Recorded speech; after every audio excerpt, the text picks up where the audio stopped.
बिस्मिल्लाहिर्रहमानिर्रहीम, अस्सलाम वालेकुम। मैं हूं राखिल हसन गुमन। नाज़रीन, पाकिस्तान क्रिकेट टीम के साबिक कप्तान बाबर आजम का दुश्मन नंबर 1, अब मेरे नजदीक ये दुश्मन नंबर 1 जो है वो मोहम्मद आमिर है। आप इस चीज से इत्फाक करें या ना करें, लेकिन मोहम्मद आमिर जिस तरह से इनडायरेक्टली और समटाइम्स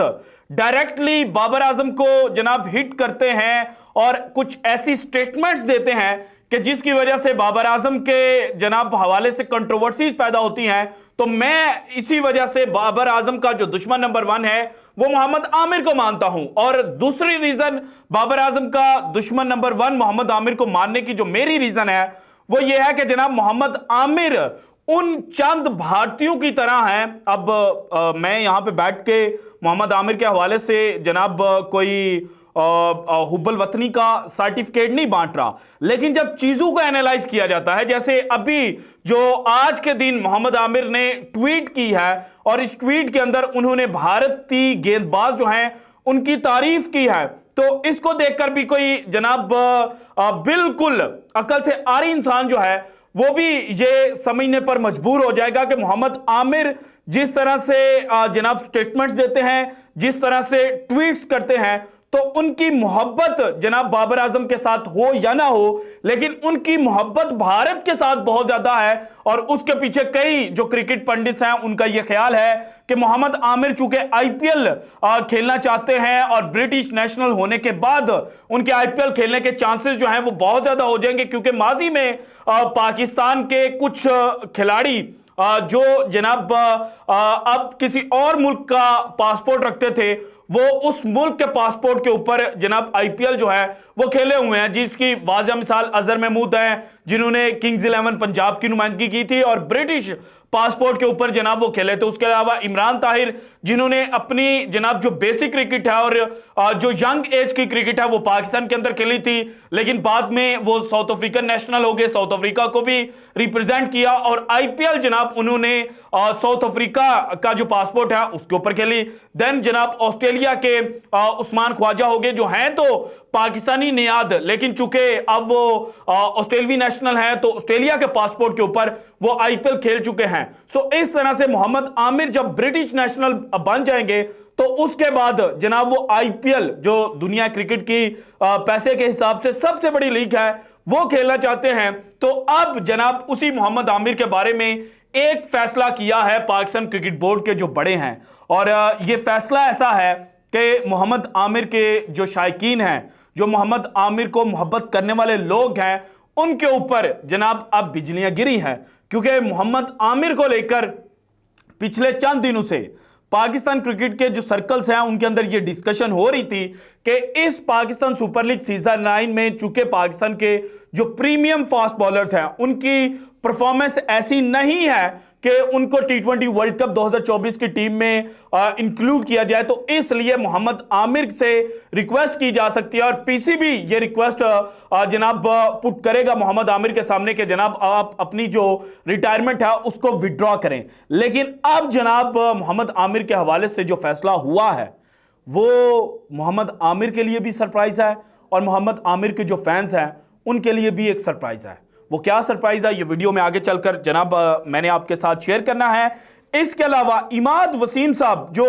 अभी जबकि मैं ये वीडियो रिकॉर्ड कर रहा हूं तो Islamabad United versus Karachi Kings के मैच में उन्होंने कराची के खिलाफ बड़ी बेहतरीन बॉलिंग की है, उनके हवाले से भी पाकिस्तान क्रिकेट के जो सर्कल्स हैं उनके अंदर डिस्कशन हुई है। वो क्या डिस्कशन है ये भी शेयर करूंगा, और इससे पहले जो चीज मैंने आपके साथ शेयर करनी है वो है जनाब आईपीएल 2024 से रिलेटेड। और आईपीएल की जो फ्रेंचाइज है लखनऊ सुपर जायंट्स, उसके कप्तान केएल राहुल जो जनाब भारतीय टीम के साथ ट्रैवल तो कर रहे हैं, लेकिन केएल राहुल चूंकि 100% फिट नहीं है और उनके हवाले से ये खबरें आ रही थी कि जनाब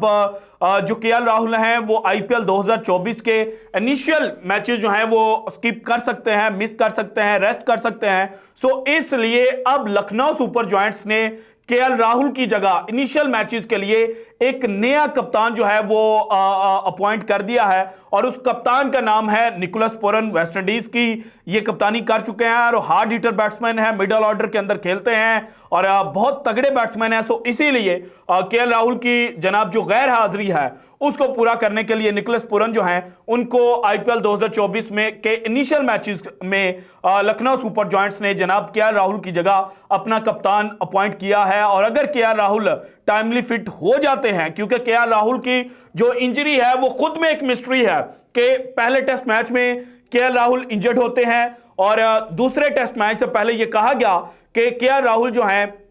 वो जनाब 90% तक फिट हो चुके हैं और सेकंड टेस्ट मैच अगर वो मिस करेंगे तो थर्ड टेस्ट मैच के अंदर उनकी वापसी हो जाएगी। लेकिन फिर थर्ड टेस्ट मैच भी केएल राहुल ने मिस किया क्योंकि वो इंजर्ड थे। फिर फोर्थ टेस्ट मैच भी मिस किया क्योंकि उनकी इंजरी जो पहले टेस्ट मैच में होने के बावजूद 90% तक जनाब रिकवर हो चुकी थी, वो 100% रिकवर नहीं हुई थी फोर्थ टेस्ट मैच से पहले। और देन जनाब जो इतना लंबा गैप था पांचवें टेस्ट मैच से पहले, उसके दौरान भी केएल राहुल की जो इंजरी है वो जनाब रिकवर नहीं होती और पांचवा टेस्ट मैच भी वो मिस करते हैं। सो इसी मिस्ट्री की वजह से जो लखनऊ सुपर जायंट्स हैं उन्होंने निकोलस पूरन को जनाब इनिशियल मैचेस के लिए इस साल अपना कप्तान अपॉइंट किया है। अब आते हैं जनाब पाकिस्तान के जो प्रीमियम फास्ट बॉलर पाकिस्तान की जानिब से रिटायरमेंट ले चुके हैं मोहम्मद आमिर। अब मैंने जनाब जो इनिशियल इंट्रो के अंदर बात की है ना, उसको लेकर कुछ लोग नाराज हो सकते हैं, लेकिन अगर आप आज की भी ट्वीट देखें मोहम्मद आमिर ने जो की उसमें outstanding performance by Kuldeep Yadav and Ravichandran Ashwin in the first innings against England. Kuldeep's 5 wicket haul and Ashwin's 4 wickets were a master class in spin bowling. Well done to both. अब जनाब ये बड़ी अच्छी बात है। अगर आप इसको जनाब पाकिस्तान और भारत से बादियों नजर होकर देखें तो एक क्रिकेट जनाब जो खेलने वाला लड़का है वो दूसरे क्रिकेटर्स को अप्रिशिएट कर रहा है, लेकिन जब यही क्रिकेटर पाकिस्तान की जानिब से जब कोई अच्छी क्रिकेट खेलता है, खासतौर पर पाकिस्तान के साबिक कप्तान बाबर आजम, तो तब ट्वीट्स नहीं करता। और मुझे तब हैरानी हुई थी मोहम्मद आमिर की ट्वीट को लेकर जब इन्होंने Pakistan versus Sri Lanka match ODI world cup 2023 का उसकी फर्स्ट इनिंग में पाकिस्तान को 345 रन लगे और इन्होंने ट्वीट की कि only king Kohli can chase this target. और फिर पाकिस्तान ने अब्दुल्ला शफीक और मोहम्मद रिजवान की ब्रिलियंट बैटिंग की बदौलत वो रन चेज जो था वो किया था और ओडीआई वर्ल्ड कप की तारीख को बदला था। और बाद में मोहम्मद आमिर ने अपनी पहले वाली जो ट्वीट थी उसको डिलीट कर दिया था। अब क्यों डिलीट किया था? आप तो कह रहे थे सिर्फ कोहली कर सकता है, आपको वहां पे अपोलोजाइज करना चाहिए था और कहना चाहिए था कि जनाब आज मैं गलत साबित हो गया हूं, लेकिन आपने तो अपनी ट्वीट ही जनाब डिलीट कर दी। इसके अलावा आपको जनाब जब पाकिस्तान T20 वर्ल्ड कप 2022 में जिम्बाब्वे से हारता है तो उसके ऊपर तो ट्वीट करना याद रहा कि हमारी टीम कितनी पैथेटिक है, फिर कप्तानी को लेकर भी बातें की। लेकिन जब यही टीम T20 वर्ल्ड कप 2022 का सेमीफाइनल न्यूजीलैंड जैसी तगड़ी टीम से जीती है और उस मैच के अंदर बाबर आजम जो पिछले सारे मैचेस के अंदर फेल हुए थे वो जबरदस्त कमबैक करते हैं और पाकिस्तान टीम की बेहतरीन क़यादत के साथ पाकिस्तान को फाइनल में लेकर जाते हैं, तो वहां पर आप ट्वीट नहीं करते। और अगर उन सब बातों को भी छोड़ दिया जाए तो अभी अगर रिसेंट टाइम्स की बात की जाए तो बाबर आजम ने इसी पाकिस्तान सुपर लीग सीजन 9 के अंदर तेज तरीन T20 क्रिकेट के अंदर 10,000 रन बनाने का रिकॉर्ड जो है वो अपने नाम किया है। सो वहां पर भी ट्वीट नहीं की गई। और फिर एक सवाल जो एक सहाफी ने जनाब मोहम्मद आमिर से किया था कि आपके जनाब जो बाबर आजम के हवाले से ट्वीट्स नहीं करते तो बाबर आजम के फैंस बड़े आपसे नाराज होते हैं, तो इन्होंने कहा था बाबर आजम से मेरी कोई जाती दुश्मनी नहीं है, बल्कि बाबर आजम जब अच्छा खेलेगा। और फिर बाबर आजम की उन्होंने जनाब जो 111 रन की इनिंग थी उसको लेकर जनाब तारीफ भी की थी। लेकिन जब यही मोहम्मद आमिर जनाब खुद ट्वीट्स करते हैं तो तब वहां पर बाबर आजम क्यों स्किप हो जाते हैं, ये एक बहुत बड़ा सवाल है। खैर जनाब इसका तो जवाब उन्होंने दिया था कि मेरी जो क्रिकेटिंग सेंस है उसके बदौलत, हालांकि मुझे लगता है कि शायद मोहम्मद आमिर जो हैं वो मैं गलत भी हो सकता हूं, लेकिन जनाब आप में से कुछ लोग मेरी बात को सेकंड भी करेंगे कि बुग़्ज़े बाबर के अंदर डूबे हुए हैं। लेकिन मोहम्मद आमिर ने एक जनाब सेंसेशन क्रिएट की थी जब इन्होंने 2020 के अंदर व्हाइट बॉल फॉर्मेट से रिटायरमेंट अनाउंस की थी और उसके बाद हर वर्ल्ड कप और हर आईसीसी इवेंट से पहले जो मोहम्मद आमिर के फैंस हैं वो मोहम्मद आमिर की तरफ देखते हैं कि जनाब मोहम्मद आमिर जो है वो अपनी रिटायरमेंट वापस लें। और अब चूंकि T20 वर्ल्ड कप का साल है, 2024 के जून में जनाब ये जो T20 वर्ल्ड कप है ये खेला जाना है। इस PSL में भी पाकिस्तान के जो फास्ट बॉलर्स हैं जिनके साथ पाकिस्तान ने T20 वर्ल्ड कप 2024 में मैदान में उतरना है, उनकी परफॉर्मेंस कोई एक्स्ट्राऑर्डिनरी नहीं थी। तो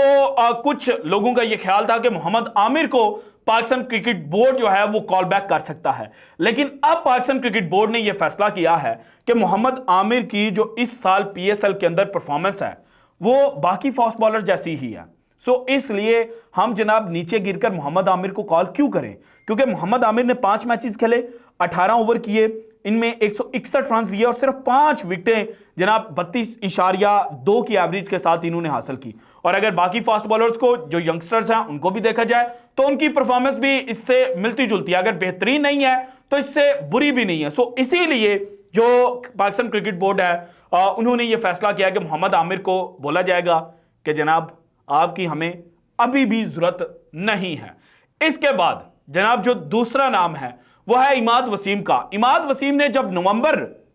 2023 के अंदर रिटायरमेंट अनाउंस की थी तो उस वक्त मेरा यह ख्याल था कि चूंकि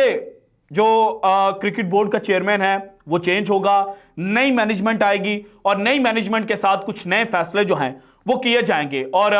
इमाद वसीम की T20 वर्ल्ड कप 2024 का जो स्क्वाड है उसके अंदर वापसी हो सकती है। लेकिन अब जनाब इस PSL में जो आज का मैच है इसको इंक्लूड करके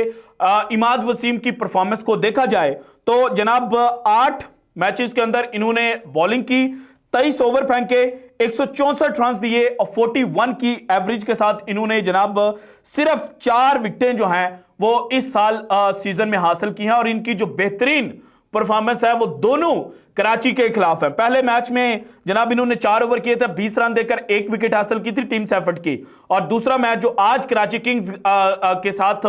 इस्लामाबाद यूनाइटेड ने खेला है वहां पर इन्होंने जनाब 4 ओवर किए, 18 रन देकर 1 विकेट हासिल की, मलिक की वो विकेट थी और इनका इकोनॉमी रेट इस साल है 7.13। जबकि यही परफॉर्मेंस अगर 2023 के मुताबिक देखी जाए तो 2023 में ना सिर्फ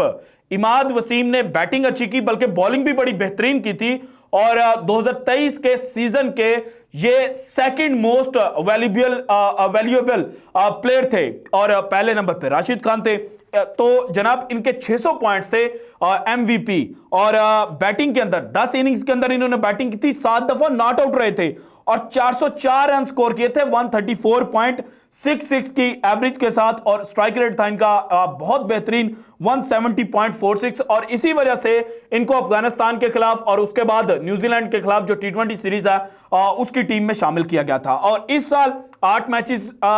खेले इन्होंने, 5 इनिंग्स के अंदर बैटिंग करने का मौका मिला। आज वाली मैच को बाहर निकाल दिया जाए तो 7 मैचेस, 7 में से 5 इनिंग्स के अंदर बैटिंग करने का मौका मिला और सिर्फ जनाब 14 रन जो हैं वो इन्होंने स्कोर किए हैं 2.8 की एवरेज के साथ और स्ट्राइक रेट है 56। सो इस वजह से इमाद वसीम इस परफॉर्मेंस के साथ T20 वर्ल्ड कप 2024 की जो टीम है उसके अंदर जगह बनाते हुए नजर नहीं आ रहे। हां, अगर आज के मैच में जो इन्होंने परफॉर्मेंस दी है इसी तरह से जो नेक्स्ट मैचेस हैं और फिर इस्लामाबाद यूनाइटेड को अगर ये चैंपियन बनवा जाते हैं तो देन इनकी वापसी हो सकती है, क्योंकि पाकिस्तान को जो स्पिनर्स चाहिए, स्पिनर्स का जनाब जो लॉट है उसको देखा जाए तो क्वेटा ग्लैडिएटर्स के इब्रार अहमद वो बड़ी शानदार परफॉर्मेंस दे रहे हैं, मुल्तान सुल्तान के जनाब जो उसामा मीर हैं वो बड़ी एक्स्ट्राऑर्डिनरी परफॉर्मेंस दे रहे हैं और इस वक्त जनाब पाकिस्तान सुपर लीग सीजन 9 के वो हाईएस्ट विकेट टेकर हैं। देन जनाब देखा जाए तो उस्मान तारिक जिनका आज एक्शन रिपोर्ट हुआ है और अगर उनका एक्शन क्लियर हो जाता है तो उनको भी जनाब जो जगह है वो पाकिस्तान की T20 साइड में मिल सकती है, क्योंकि ये एक ऑफ स्पिनर है और इनको भी मिस्ट्री ऑफ स्पिनर जनाब कहा जा रहा है। इसके बाद जनाब मेहरान मुमताज एक्स्ट्राऑर्डिनरी परफॉर्मेंस, जो मैच इन्होंने पेशावर ज़ल्मी के लिए खेला, उसके अलावा जनाब 2-3 और लड़के हैं जो जनाब इमाद वसीम की जगह पाकिस्तान को रिप्रेजेंट कर सकते हैं। सो स्पिनर्स के लॉट में अगर इमाद वसीम इस परफॉर्मेंस के साथ टीम में आते हैं तो फिर भाईजान इमाद वसीम के ऊपर भी पर्ची का टैग लगेगा जो पाकिस्तान के बाकी कुछ खिलाड़ियों के ऊपर माजी के अंदर लगता रहा है। और यहां पर एक और जनाब जो बात बड़ी इंपॉर्टेंट है वो है शादाब खान की फॉर्म में वापसी। शादाब ना सिर्फ जनाब बॉलिंग के अंदर बेहतरीन परफॉर्मेंस दे रहे हैं, बल्कि इस साल उन्होंने बैटिंग के अंदर भी बड़ी बेहतरीन परफॉर्मेंस जो है वो दी है। सो इस वजह से इमाद वसीम और मोहम्मद आमिर वो T20 वर्ल्ड कप 2024 में जगह बनाते हुए नजर नहीं आ रहे। और वो बाबर आजम जिनके हवाले से जनाब ये कहा जाता था कि ये तो T20 प्रोडक्ट नहीं है, अगर उनकी 2023 वर्सेस 2024 परफॉर्मेंस देखा जाए पाकिस्तान सुपर लीग की, तो 2023 में जनाब बाबर आजम ने 11 मैचेस खेलकर 522 रन स्कोर किए थे, 52.5 की एवरेज थी और 145.4 का स्ट्राइक रेट था। जबकि इस साल इन्होंने जनाब 7 मैचेस खेले, इनमें अभी तक 394 रन स्कोर किए हैं, 65.66 की एवरेज और 152.12 के स्ट्राइक रेट के साथ। सो जनाब जो बाबर आजम को कहते थे ना कि T20 में बाबर आजम की जगह नहीं बनती, इस वक्त उनकी खुद जनाब जो जगह है वो मुश्किल के अंदर पड़ी हुई है। और मोहम्मद आमिर के हवाले से तो फाइनली ये डिसीजन ले लिया गया है कि मोहम्मद आमिर को कॉल बैक नहीं की जाएगी, जबकि इमाद वसीम जो हैं अगर वो अपनी परफॉर्मेंस को बेहतर नहीं करते तो फिर भाईजान उनका भी जो पत्ता है वो T20 वर्ल्ड कप 2024 में कट चुका होगा। So this is it from today's episode. अगर आपको वीडियो पसंद है तो लाइक कीजिएगा, ज्यादा से ज्यादा शेयर कीजिएगा, अपनी कीमती राय का इजहार लाजमी कीजिएगा और अगर आपने अभी तक चैनल को सब्सक्राइब नहीं किया तो कर दें। शुक्रिया, अल्लाह हाफिज।